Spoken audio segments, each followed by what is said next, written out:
right, come Bruce. I don't want to dance. Time for the trainer to be trained. Teach you one of the routines I've learned. Oh my gosh, I thought you were an author. Turns out you're right. You ready? Oh, this way. Okay, cool. This way. All right. All right. It's a militant routine. So you have to start off with this. Backside. Yo! 1, 2. 2 more. Militant routine. Yeah. All right, so? And then now you go march and back. All right, go on. 1, 2, back. 1, 2. And again. 1, 2. No faster. Sorry. Bum, bum, bum. All right. 1, 2, step back. 1, 2, step back. All right, hold on there. All right, keep going. Go on. But you have to do it faster. So you go as fast as you go, you know. All right. So wait, I'm so messing this up. 5, 6, 7, 8, and up. Up. Wait, hold on there. Go on. All right, so we're here with Stephanie. We're here with Stephanie Hazle Lyle on the Hazle Man podcast today. We're gonna do some more of this dance thing, but so Stephanie Hazle Lyle, good friend, long time. Might recognize her from a documentary, but yeah, and recognize her and everything. Girls first. Tell them what you do. I am a creative project lead. Mm-hmm. Yeah, I'm working with that title these days. But my background is in film production, it's in communication, advocacy, as he mentioned, Girls First International is a nonprofit that I spearhead for girls who are at risk of victimization. But yeah, I'm a Jesus girl. Yes, God. That's really who I am.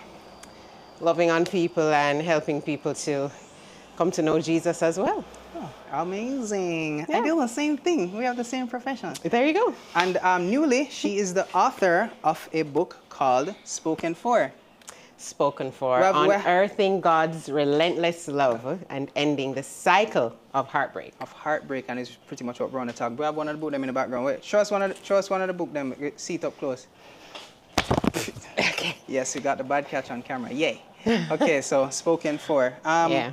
And it is about the relentless. It's about discovering or finding God, how much God loves us, the relentless love that He has for us, and how that is the key to ending the cycle of heartbreak. And why I chose you for this someday. We're not just hold the books now, we can go and dance. So you say something. So you want me to throw it back? Spoken For. Throw it back. Oh God. That's worse than me. Yeah, right. Yeah. But anyway, so one of the reasons why I chose you for this because we talk all the time about heartbreak. Oh, women are so heartbroken and stuff like that. And I feel like we barely talk about the effects of men dealing with heartbreak. Do we think it's subjective? Do we think that everybody experiences it the same way? Okay. All right, before we start, show me what you say it go now. Oh yeah. Yeah. You're supposed to have this army thing better than me, you know. Yeah, true. Yeah, come on. Show me what you got. Yeah, so what you say now? So we're doing this while man. Think about it. All right. Yeah. No, everybody does not experience heartbreak the same. Okay. Across the board, not all women experience it the same, and not all men experience it the same. So it's subjective. It's really individual, but you do tend to find certain trends, you know. Oh, my pop a while ago. All right, well. Let's ease off the dancing for now, huh? Fine. Let's go back to regular stuff. Give me some weights. Go on, dog. Yeah, and actually I was doing some research and I found some interesting statistics looking at how women and men deal with heartbreak. Yeah. And generally you find that women experience more immediate emotional distress, whereas it's a little bit more delayed for men.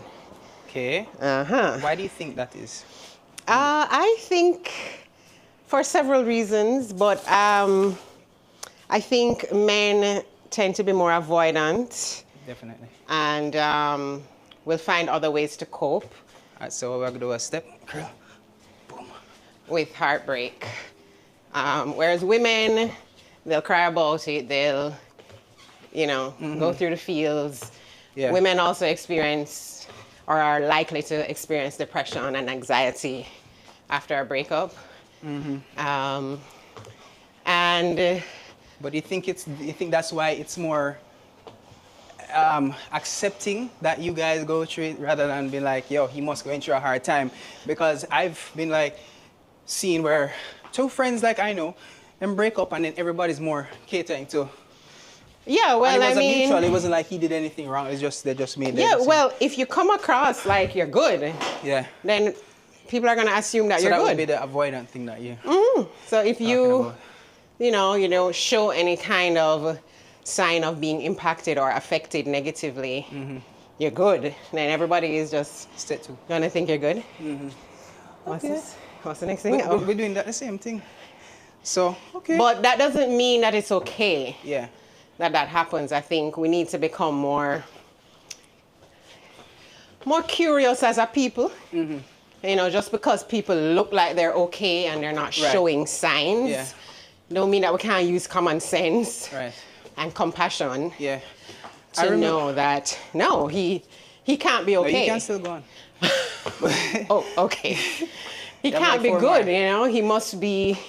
I can tell you Yeah. that I've pretty much been the victim of, where there was a relationship that I was in before I was married and like it never really quite worked out, but it did seem like they were really catering to her more or talking to her more about it. I'm gonna say, yo, well, go on.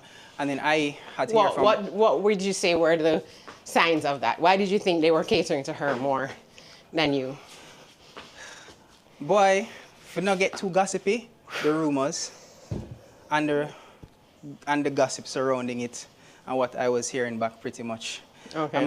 And then it wasn't so much like Well, was there anything you could see that showed that, oh, she's getting more? yeah, because it was support than you? because it was in an establishment around a bunch of people that we're all close to. And I remember trying to talk to a mutual party about it. Yeah. And it seemed like they had been talking to her for a while. So when my story did come, because she's the woman, there was kind of like a Bruce, like, come on, we're men, we do it. And I'm like, say, hold on there. No. I never me, And it wasn't like, it wasn't like I did something wrong or she did something wrong. It was just like I guess maybe the softness, the tears, they really couldn't see, say, wait, hold on.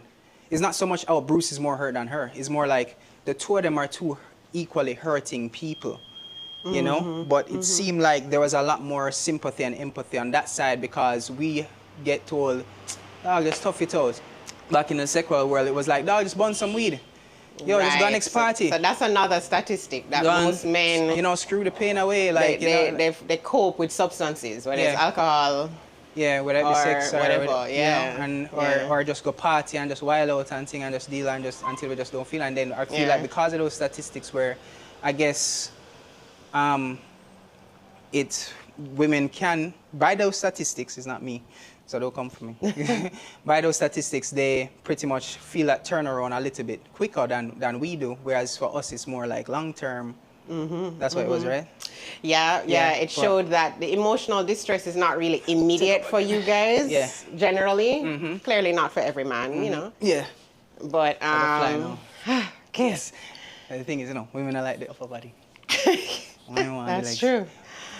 But long term, men tend to feel that emotional impact after a while. Like it becomes something that they realize they still haven't gotten over after a while. Yeah, I can even advocate for some of that because we always see about like the player guys and whatever, and I can. Oh, okay, probably. Cool. Right, I'm guessing I should. All right, go on then, come.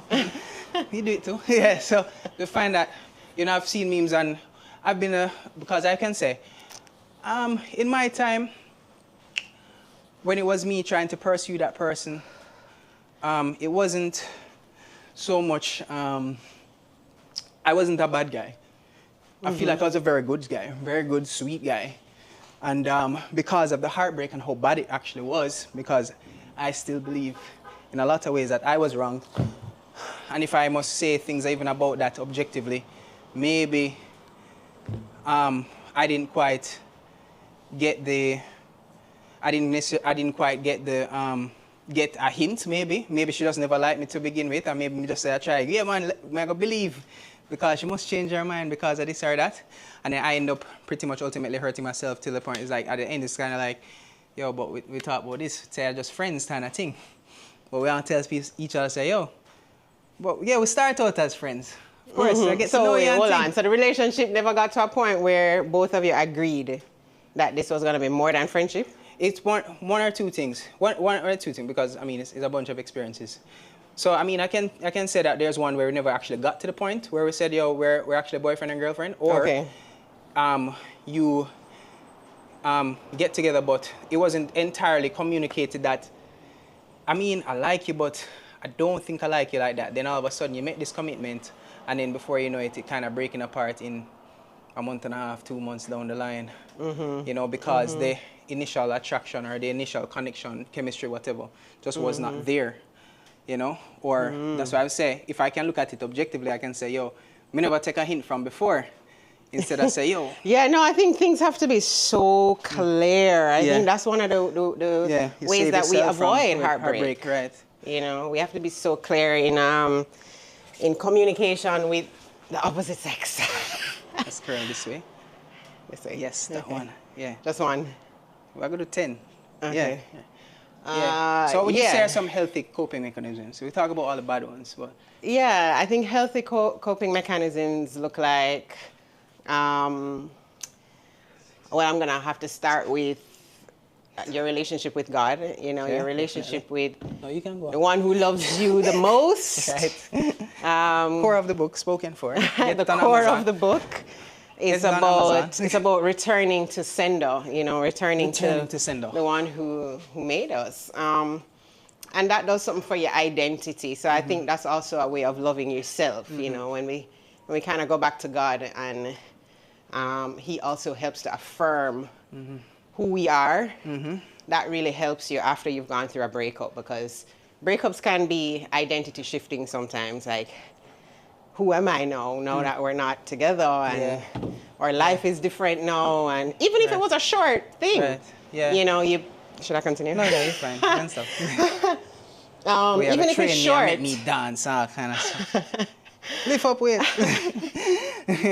Go on. Yeah, even if it's a short relationship, it can still mess with your sense of yourself, because you could also start picturing your life and your future. I mean, a little bit later, we're going to be talking to your sister, actually, Sarah May Hazle, talking, one of the conversations that we had was about, she was really saying about how she's so focused on herself and making sure all of these things are pretty much right before she ends up pursuing a relationship. And I find that to be just very important, because I can say even with me, it was very hard for me to experience heartbreak once I gave my heart away to the one that gave me my heart to begin with. If you understand that. So, you know, I found that there was so your heart felt more protected. Right, it was more safe. protect. And I mean, the Bible said to guard your heart, because from it everything else flow, you know, and to know that He has given you a new heart, you know, for all the Christian years. He said that God takes out your old stony heart and gives you a heart of flesh and one position to know Him more. And I feel like the more you get to know Him, the more you can get to know the other people that He created as well. You know? 100%. Yeah. What's another good coping mechanism? People. You need people. Community. Yeah. It's all right. I'll save it from this one. Yes. People. You need the right people around you, not just any people. The right people. You want to find the people that are going to be encouraging other way. A particular Closer. Closer. Oh, closer. Yeah, okay. Yeah. Lifestyle. Yeah. You want people who are pursuing the same things as you. You know? And to even just highlight, even on the case of heartbreak, it is not just heartbreak between a dating person that we want to highlight, because I mean, you had a lot to say, even like about the heartbreak that you experienced from others. You know. You mean outside of a romantic relationship? Yeah, right. Yeah. I mean, I think I had some very painful experiences in the workplace, for example, with some male bosses. Show off. All right, fine. Here. Put it on. Let me try again. I mean, it's really... not much, but for real. All right, face this direction. Okay. Yeah. Yeah, male bosses who were just very abusive in the workplace, emotionally, mentally. Let's have some more show off. Well, this is probably more show off than that. Yeah. What else? There's loss that can cause heartbreak as well, like grieving. You know. And then a good portion of my book, I talk about my upbringing and what my relationship with my dad has been like or was like. Right. Good and bad. Yeah, I've experienced it's not all bad as well. But exactly, we experience heartbreak from that parent-child relationship too. That's crazy. I mean, that's where the whole aspect of father wounds comes from, mother wounds come. Yeah, and then that then has ripple effects in all your relationships. Yeah, that's true. Going forward. Because even one thing I've recognized that I even just attribute, well, my mom was the first woman I ever loved, right? And you grew up with that. So it's easy to categorize whatever woman that I was with, or even my wife, as my mom. You know, I don't even know if I want to call it a wound. Is this what you grew up with and see? Would you say it's a wound or? Well, it depends. Were there negative things? Not negative things. Just like, yo, my mom was a little bit more encouraging or communicated with me a certain way, or used to do certain things. So you grow up and you think, you figure that's how all women are? Yeah. Yeah. And stuff. And yeah, that's true. I mean, we do tend to feel like, based on the examples that we see from our upbringing, right. And that kind of forms our expectations. And maybe there are qualities that you see in that person, just getting to know them and talking to them, that you kind of just resonate with you, and you probably don't even really know why. It's like, hold on, some mom do something still. Yeah. Yeah. A lot of that is subconscious for real, in the choices that we make. But then that's also why we have to be so careful about healing and therapy, because sometimes we end up thinking that what's unhealthy is the norm. It's a way to. Well, it was not a cope, it's a healing. Therapy is a healing. It's a Not a coping mechanism of heartbreak. You know, I use therapy for cope. Because then it just end up do the same thing over and over again. Well, what do you think? It's part of the process. It's part of the process. But would you say it's more coping, or would you say it's more healing? Because the object of therapy. How are you distinguishing those two things? I'm distinguishing it as you go to therapy to find out what those healthy coping mechanisms are. Make sure that you're doing the work to work on yourself so you can be healthy enough and heal, so to speak, for yourself, in the eyes of God, for sure, for yourself, so that you can be the right person if that other person does come back, does come for you. So I say, not just coping. It's not just like, oh yeah, I need to go to a small group more. Come, let's go. 10. You know, I need to go to a small group more. I need to, I can start to date myself. Okay, I get what you're saying. Well, I think we do them something there. So it's not just coping. It's not just about doing things. Go party, go drink, go smoke, and things as the avoidance that you were saying that a man can fall into, because on episode 3 of the first season of As a Man podcast, we talked to Yardman Ethan about how important it is to go to therapy and our aversions to therapy itself. Because I can tell him, I something there, I think I did 10. Unsure, do 5 more. Or 3, 2. That was 5 more. I can't count it. Just back it up. Count. I did 5. I'm sure. Sure. Yeah. Yeah. All the above are important. You know, it's going to the therapy and getting professional help. It's ministry. It's seeking that spiritual wholeness as well. But then also putting these things into practice. But there is something I read that said therapy may be good for analyzing your problems, but that's not healing. Okay, I like that alone is not healing. You know, just because you can analyze and you can pinpoint what you're going through doesn't mean you'll automatically heal. You actually have to surrender. Yeah, you have to yield to God and to the process of healing. I can say even just getting therapy at the time that I did for the heartbreak that I did, I think I've said it already. I was dating somebody, and that was a really bad breakup, and that pretty much steered me into the arms of Christ itself, and I found out what love really was, because I never believed in it. I never believed that it was a thing.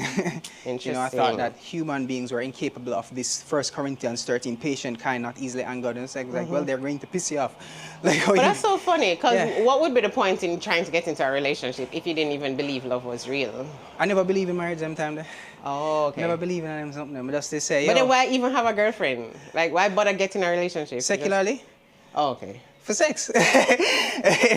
But yeah, that to cope with my own loneliness that I felt from whatever heartbreak I experienced before, because now you have a person, but I'm not going to lock myself down in this thing because you can hurt me. I know, so I have this freedom there where I can cut whenever I want. Okay. You know? Okay. You know? Okay. 6.5-year relationship. Very, very bad. Very, very toxic. Don't do that. Wow. It's a long time. Very, yeah. For it to have not been a real commitment. 6 years. I asked. She said yes, but I was like, yeah.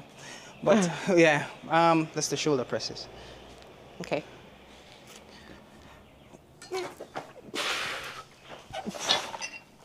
I feel like I need to give more weight. I think you could, to be fair.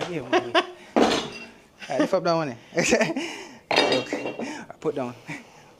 Edit.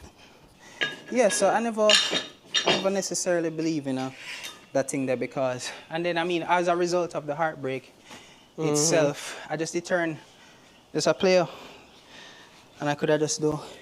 Right, so that's another thing in the statistics. Yeah. That men tend to do rebounding a lot more. Yeah, women, I'm not saying women don't do it. We do it too, of course, because we're always thinking of, okay, well, who's going to be the next guy to come save me, right? Women don't admit those things, but it's true. Yeah. But,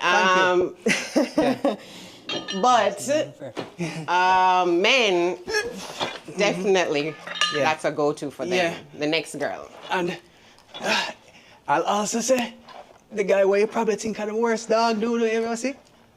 I'm probably get hurt the worst. Okay.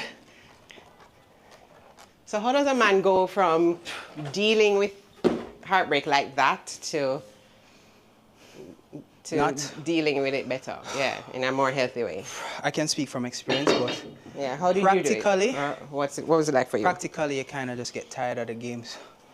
And I think in God's design, or whatever is inside of us that has that zeal for partnership, because whatever I did to go to those relationships, where it wasn't necessarily that I just want to do what I didn't want to do. What I was really looking for was a thing I never believed in to begin with, which was love itself, you know? And the truth is, if you don't slow down to actually understand what that is, yes, do the work. Yes, give your life to God. Yes, give yourself therapy, because even God is love, you have to get to know God.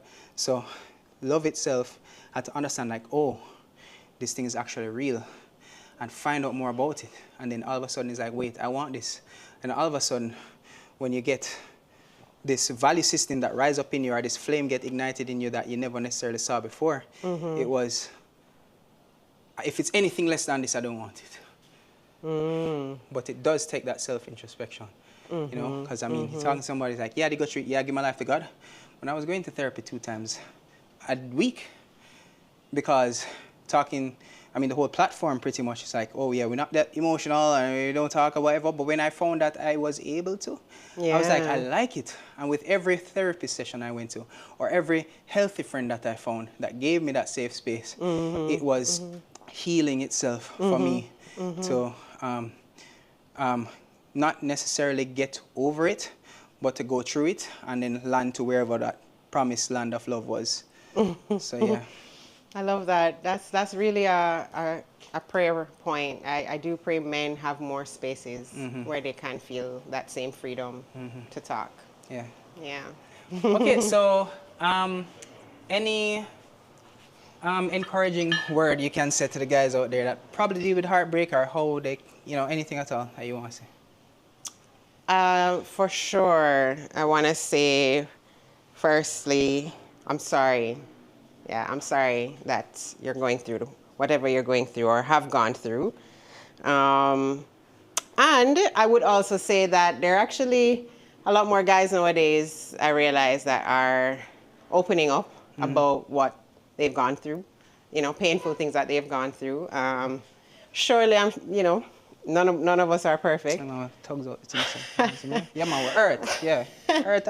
So life goes. Yeah. Tugs it out, you know? So I just wanted to let them know that, I acknowledge the pain that they've gone through as well. But but don't be tough like that and neglect the help that you need. Yeah. Seek help. Seek it. Seek the spaces, like Bruce just mentioned. Right. Seek therapy. Seek a mentor that you can trust. Seek your other brethren them. Understand where they are more healthy. And there's something I also want to even highlight is that there's a thing that I actually learned from Tyrese actually. That oh, he's always pouring out his heart. Is he? As well, yes, right. And he has a very open and transparent guy. But one thing that it's admirable in many respects. And even just to highlight, there is a thing even in friendship that we call compartmentalization, where you have your group of friends, yes, but you might know, say, you can chat to this brethren about something, but you might not be able to talk to this brethren about this same particular thing. If me, as a married man, I'm not necessarily going to talk to my non-married brethren, but out the road and whatever. I say, no, that's why I can't about the marriage thing. You know why you go take up yourself and go do that for? Right. You know? And that can also be heartbreaking as well. When your heart is sensitive, you have to, like God said, guard it and be a lot more discerning in the relationships that you did actually hold on to, and to also be security in yourself. And maybe you might not see your mission right now, but you can at least ask and seek what that plan actually is. But it takes time when you actually slow down and just acknowledge who you are, where you're actually going, and acknowledge what you're feeling. And acknowledge what you're feeling what you're feeling. I mean, I know for men, they have their mind on a lot of things. They have to work, they have to get stuff done. They think they don't have the time to focus on feelings, and maybe that's true, but still find the time, take some moments to yourself to actually, process what you're feeling. If it's something that I don't think I even really understand yet or have an answer to, I don't know if there's ever going to be a right time for you to do that though. That's why I say you just have to find when that we're done time. this season and shoot, I'm going to think about that. We are goal-oriented beings. Episode 1, talk about it with Pastor Corey. We are designed to work and we're designed to go after certain things, and we find that, unfortunately, we don't prioritize those areas of ourselves. Somehow we don't even really want to go to the doctor, much less for go say about, I think about mental health, exactly. Something there. But encourage us. But just remember that there's a danger to neglecting those things. Like you're slowly going to be deteriorating. You're going to develop lifestyles that are unhealthy, and addictions. That's how a lot of people, how addictions form. Because you're just not dealing with these issues. So 2026, don't delay the issues, then sorting out those issues. Don't suppress anymore. This is the year for taking care of you. Buy a book. And buy the book. Where we can find the book? It's on Amazon. Where can we find the book? Tell us the Instagram. Get it on Amazon or listen to the audiobook on Audio, the Audio app, ODIYO. Yeah, those are the places. Or you can just hit me up on Instagram, stephanie.hazle, or Spoken for Book. You could get your physical copy that way as well. Yeah. Support girls first. Support women in film. She has a lot of things going on. But go on her page and you'll see everything. Yes. Right. Stephanie.hazle. It's all there. Right. Thanks, Bruce. Thanks for that. Thanks for coming.